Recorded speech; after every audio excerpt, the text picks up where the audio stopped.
नमस्कार मित्रांनो, स्वागत आहे आपले ओन टीचर चॅनलमध्ये। आज आपण प्रत्येक स्पर्धा परीक्षेमध्ये प्रश्न असणारा विषय म्हणजे कॅलेंडर याविषयी आज आपण पाहणार आहोत। कॅलेंडर संदर्भात आपण अनेक प्रश्नांचा सराव करणार आहोत।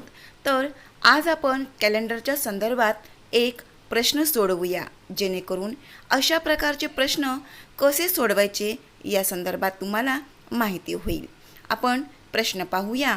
गौरीचा जन्म शुक्रवारी 10 सप्टेंबर 1993ला झाला, तर तिचा तिसरा वाढदिवस कोणत्या वारी येईल? पहा, 10 सप्टेंबर 1993 शुक्रवार या दिवशी तिचा जन्म झाला। मग 10 सप्टेंबर 1994ला एक दिवसाने काय होत असतो? वार समोर जातो, म्हणजेच शनिवार या दिवशी तिचा पहिला वाढदिवस येईल। आता पुढचा 10 सप्टेंबर 1995 एक दिवस परत समोर घेऊया। आधी शनिवार होता, आता दुसरा वाढदिवस कधी येईल?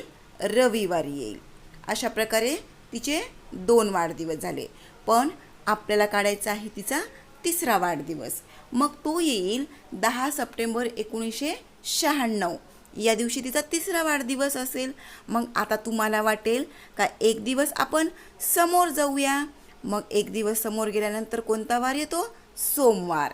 पण हे उत्तर चुकीचे आहे, सोमवार येणार नाही। याला कारण 1996 हे वर्ष आहे लीप वर्ष। मग लीप वर्ष कसे ओळखायचे?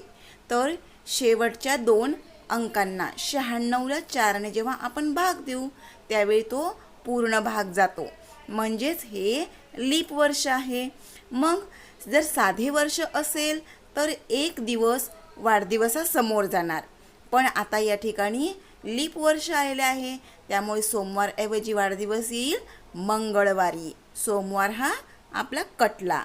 अशा प्रकारे गौरीचा वाढदिवस हा मंगळवारी येईल। अशा प्रकारचे आपण आणखी काही प्रश्न चॅनलवरती पाहणार आहोत।